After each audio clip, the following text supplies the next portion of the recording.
Olá, boa tarde, tudo bom? Tudo bem, Nani? Tudo, bem-vinda! Telefone liberado para você que está em casa no Brasil todo, 2578-6000. Gente, aproveita que o momento é esse, hein? Educação neuroconsciente, o que é que está no fundo do olhar de uma criança, por trás, né?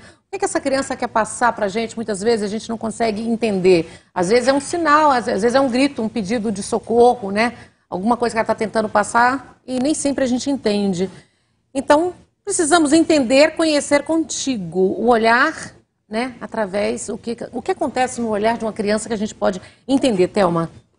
Bom, na verdade a gente precisa entender que as crianças são seres humanos, né? Sim. Assim como os adultos. Infelizmente, muitos pais acabam desconsiderando o que a criança pensa, o que sente, né? Aquela coisa, faz o que eu estou mandando e acabou.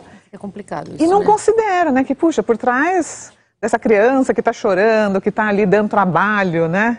Um comportamento desafiador, existem também necessidades que precisam ser atendidas e vistas e compreendidas. Então, na verdade, todo ser humano, né, Nani, quer se sentir importante, admirado, conectado, respeitado, levado em consideração. E com a criança não é diferente. Então, Então, deve ser muito complicado, né? Porque a criança, coitada, ela guarda e infelizmente, com essa pandemia, com essa loucura que o mundo vive, né? Eu acho que as crianças sofreram muito com isso. Muito. Essa coisa do isolamento, ficar em casa, né, sem os amiguinhos, sem escola presencial. Como é que está hoje as crianças nesse momento tão delicado?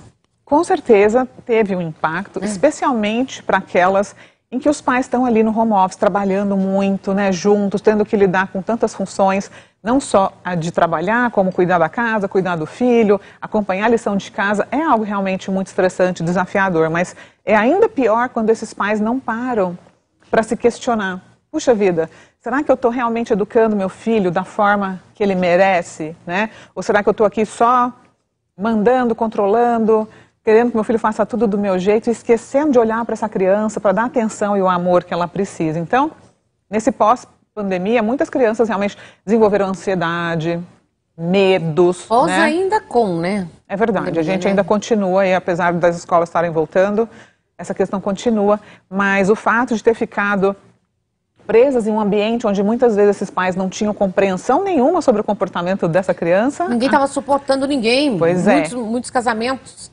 chegaram ao fim pelo fato das pessoas não conseguirem estar convivendo mais tempo junto. Mas também aí surge uma outra parte, né? Porque a gente teve a oportunidade de se olhar, né, Nani? E falar, caramba, tem muita coisa aqui que precisa ser vista, e até curada, né?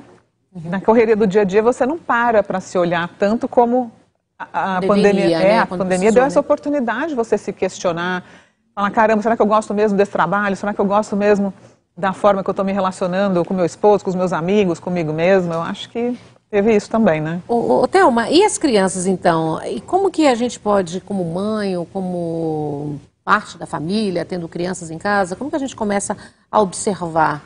Tem sinais também quando a criança está...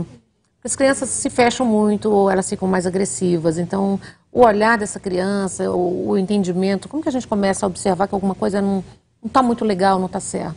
Bom, na verdade, quando começa a apresentar sinais de comportamento muito desafiador, sabe aquele comportamento que o pai fala, meu Deus, eu não sei mais o que fazer, eu já tentei de tudo e nada muda, essa criança não me ouve, essa criança não me obedece, né? Ele não quer cumprir os compromissos, as responsabilidades. Isso é um sinal de alerta, porque muitas vezes os pais querem que a criança mude.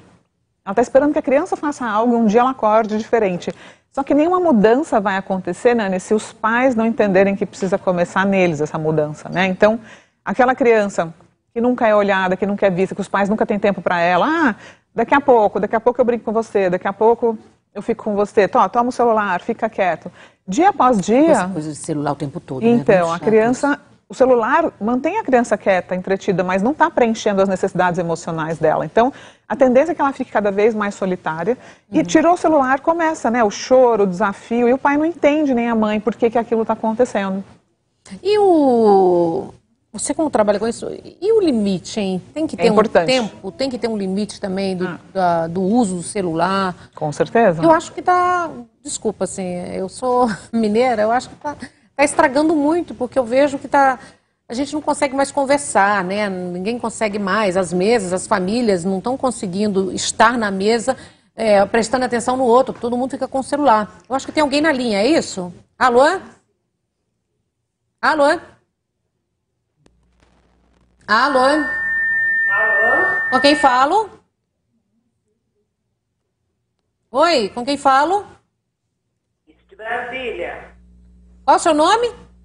Inês. Oi, Inês, bem-vinda. Quer fazer uma pergunta? Quero sim. É porque eu tenho um neto Sim. de 2 aninhos que entrou agora para a escolinha e não está gostando de jeito nenhum de ficar. E meu filho está deixando ele todo dia chorando. Isso aí pode trazer algum prejuízo para ele futuramente? Não, prejuízo não, mas o que é importante? Esses pais entenderem que a criança ela precisa de um tempo de adaptação, né? Para se sentir segura nesse ambiente. E quando eu falo de segurança, não é apenas segurança física, de que ela está num ambiente que não é ameaçador para a vida dela, mas segurança emocional. E a segurança emocional, ela vem com o tempo, porque ela tem que confiar que aquele professor também vai poder cuidar dela. É uma criança pequena, que não fala direito, que dorme à tarde, né? Então, ela precisa confiar naquele cuidador. Então, é bom os pais conversarem com a criança sobre isso e não deixar só ela, não é deixar a criança chorando, mas a minha falar, época olha... ficava lá na escola, a gente fica até na época das minhas filhas, uma tem 26, outra tem 12. A gente tinha que ficar na escola, tinha uma salinha para esperar até essa fazer criança... adaptação. Adaptação. Sim, isso é muito importante. E também falar para a criança, olha, mamãe vai trabalhar e eu volto para te buscar e realmente cumprir com essa palavra, para a criança começar a entender, caramba, eu fico aqui, mas depois a minha mãe me busca, meu pai me busca e eu volto para casa para estar com eles. E o que é muito importante também, Nani, é os pais entenderem que após a escola, precisa ter um tempo com essa criança, que passou o dia todo longe dos pais, né? Então, muitas vezes é desafiador, o pai está cansado, a mãe também, e acha que simplesmente estou ali, vou dar um banho, janta e dormir. Não, a criança precisa ser abastecida emocionalmente. Isso ajuda ela a se adaptar também, né? Deixa ela mais confortável, Inês. Mais segura, exatamente. Telefone liberado, hein? Educação Neuroconsciente, 2578-6000. O momento é esse. Tem alguma dúvida? Como conhecer a criança através do olhar, né? O olhar de uma criança pode dizer muitas coisas. E o que é a educação neuroconsciente? É uma educação que leva em consideração o desenvolvimento do cérebro humano, né? Uma criança pequena... Até quantos anos? Quanto que a gente conversa? Na verdade, o nosso cérebro só termina de amadurecer, essa parte do córtex pré-frontal aqui, onde ele pensa, raciocina, por volta dos 25 anos, Nani. Mas uma criança... A formação vai até os 7 mesmo? Não, na verdade, assim, existe uma base, né, emocional, onde a gente está formando as nossas crenças, nossa percepção de mundo, que até os 7 anos ela é muito forte. Mas é muito importante, então, na primeira infância. Né? Na primeira infância. Muito, é a base da vida, né? Porque se você parar para olhar um adulto, as principais dificuldades dele na vida adulta, se você olhar lá, começar a conversar, lá, né? Veio lá da primeira infância. Incrível isso, né? É lógico que depois dos 7 anos, continua sendo importante, mas quanto mais cedo a gente entender que uma criança que está se desenvolvendo, ela precisa da nossa empatia, ela precisa ser tratada com respeito, né? Aquela história que respeito é uma via de mão dupla, né, Nani? Eu não posso desrespeitar uma criança e esperar que ela me respeite naturalmente. Então, fazer com que ela se sinta capaz, fazer com que ela se sinta amada, respeitar o desenvolvimento natural dela, porque se eu espero que uma criança de 2, 3 anos haja como um adulto, né? Fique sentada numa cadeira, que ela faça o que eu estou mandando na hora, que ela não faça uma birra, impossível, né? É irreal, né? É humanamente impossível, porque aquele cérebro ainda não está pronto para pensar e agir como um adulto, né? E quando entra esse seu trabalho? Geralmente as mães procuram. O ideal é que a gente tivesse isso na escola, sabe? Sempre, né? Desde sempre, porque eu falo, como é que a gente estuda química, matemática, português e não estuda a parte emocional, né? Educação emocional, como funciona o meu corpo, por que eu sinto isso, por que eu não devo gritar e explodir na hora da raiva? Acho que educação emocional deveria vir desde sempre, então... Mas não é a nossa realidade. Infelizmente, né? Ainda não, mas eu acredito que o mundo está caminhando para isso. Então, os pais, desde o momento que você... Saúde mental é tudo hoje, né? Tudo. A palavra do momento. Porque sem... Os adultos, então, se a gente já começa na base, nas crianças, já, né? Você concorda? Lá na frente já vai evitar. Você concorda que saúde mental está diretamente ligado à saúde emocional? Tudo conversa. Tudo e a saúde física também, né? Porque uma pessoa estressada... Sim, joga pro corpo. Joga pro corpo. Então, o ideal é que os pais comecem a ler quando decidem realmente ter uma criança. A gente sabe que nem sempre é possível. A maioria busca ajuda quando já está sofrendo muito, quando já está muito desafiador, quando já tentou de tudo e nada funciona. Aí vem o conhecimento e a transformação também. Meu trabalho é E como que é o seu sentido. trabalho para essa criança? Geralmente é com que idade? Assim, eu trabalho com os pais, na verdade, Trabalha né? com os pais.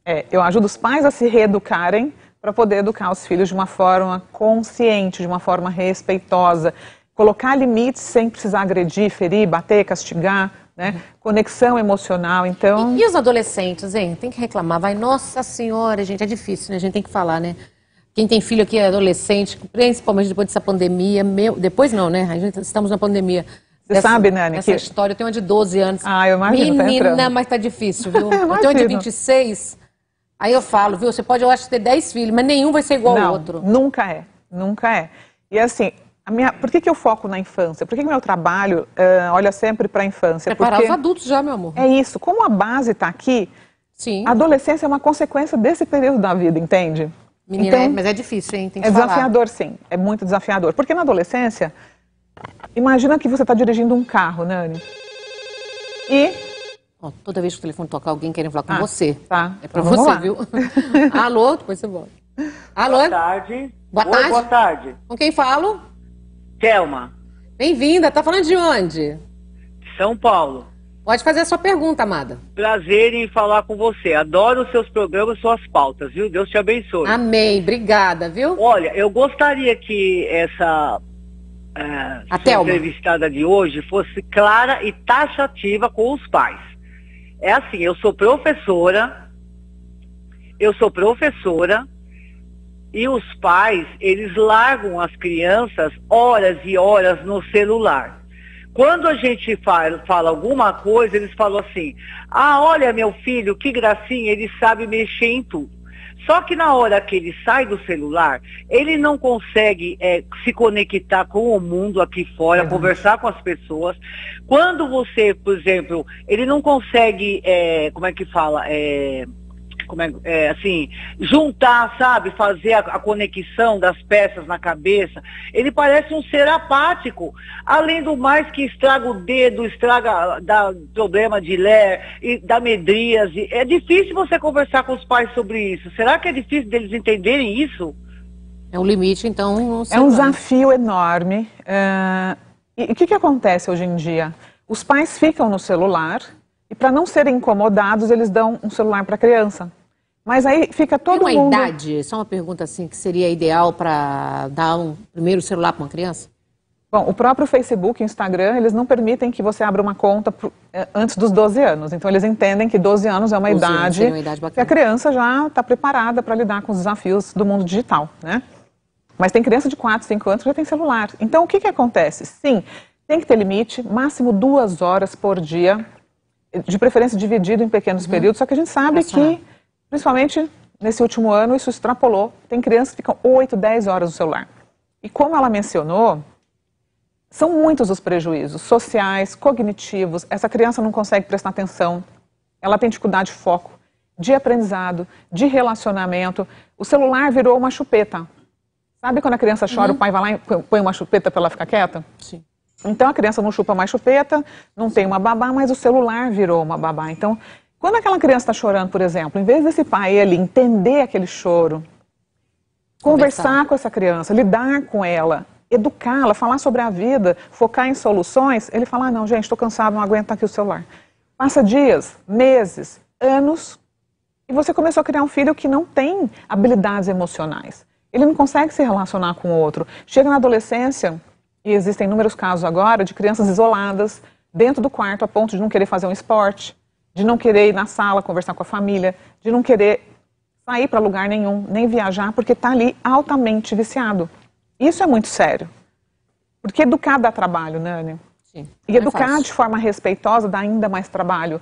Porque em vez de você ali gritar, bater, que é uma coisa rápida e automática, não. Você vai ter que olhar para suas atitudes, você vai ter que olhar para aquela criança, validar o que ela sente. Então é desafiador, mas é um caminho também maravilhoso, né? Que você pode colher uma qualidade de relacionamento, Mas né? pode começar isso a qualquer momento? Pode, claro que sim. Isso assim, a mãe está em casa e desesperou. Falou, meu Deus, já está com 10 anos, meu Deus, está com 8. Eu acredito assim, Nani, nunca é tarde para a gente mudar positivamente o relacionamento com os nossos filhos. Mas é lógico que quanto antes você começar, melhor. Não tenha dúvidas disso, né? É mais fácil você moldar uma criança, né? A personalidade, os valores. Essas crianças hoje estão mais complicadas também, amigo, vamos falar, hein? Elas estão muito inteligentes, né? Parece que já As pessoas falam isso, mas na verdade é o ambiente, É o ambiente, né? mas é o mundo, por isso É eu tô falando mundo... assim, tá tudo rápido, digital, tudo mais antenado, né? É um mundo com muita informação. Eu era uma criança muito bobinha, nossa. É que na nossa época não tinha nem celular, né? Tinha A gente nada, brincava muito. Isso é maravilhoso. Eu tento preservar isso muito com os meus filhos, sabe? Brincar, jogar bola, andar de bicicleta, patins. Então, assiste televisão, celular? Sim, mas por tempo limitado. Isso é fundamental, inclusive, para a saúde emocional da criança. A criança que fica viciada em celular, ela se torna mais agressiva. Sim, a gente, você tira do celular, ela chora, ela grita. Até porque também a gente nem sempre tem o controle 100% quando eles estão na adolescência do que eles estão assistindo, do que eles estão vendo. Isso é um outro né? ponto, né?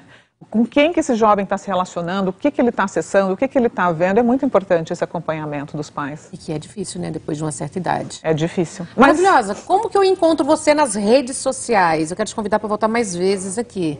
No Instagram, Thelma.Abraão, todos os dias eu estou lá fazendo posts, vídeos, ajudando os pais a se reeducarem emocionalmente para poder educar os filhos de uma forma consciente, né, emocionalmente saudável. Como que é? Thelma.Abraão. E eu trouxe o meu livro aqui para você também. Deixa eu mostrar o livro. Pais que Evoluem. Onde que eu consigo comprar o livro? Nas principais livrarias do Brasil, na Amazon, no meu Instagram também você consegue. E esse livro best-seller, meu bem, tá aqui, ó. É um caminho, né, para esses pais que desejam buscar uma nova forma de educar, com mais respeito, com mais empatia. Mais fácil, né? Já tem o primeiro passo, que é o livro, Exatamente. Né? Adorei, Thelminha.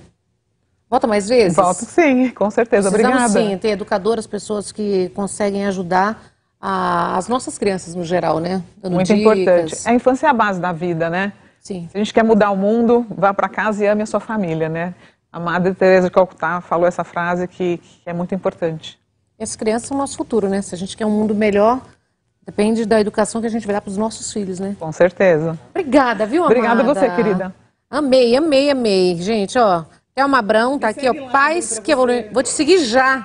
Começar a ver algumas dicas lá para lidar com a sua filha. Eu tenho a de 26 e tem essa de 12, ou de 12 que dá trabalho, viu? Mas não é, que elas são muito antenadas, muito plugadas. Mas você também devia dar, vai, quando você tinha 12, 13. Não? Não, lá em Minas Gerais era mais tranquilo. Você é de Uberaba, né? Não, perto de Valadares. Eu sou de Uberlândia. Você é de Uberlândia? Só tem mineiro aqui hoje, não tá bom aqui, hein? Então, em sua homenagem, então, nós vamos pedir a Ju, que a gente, sempre que eu for pro intervalo comercial assim, eu só vou com você cantando, Ju. Vamos lá, Canta, então, Juliana muita Valharte. música.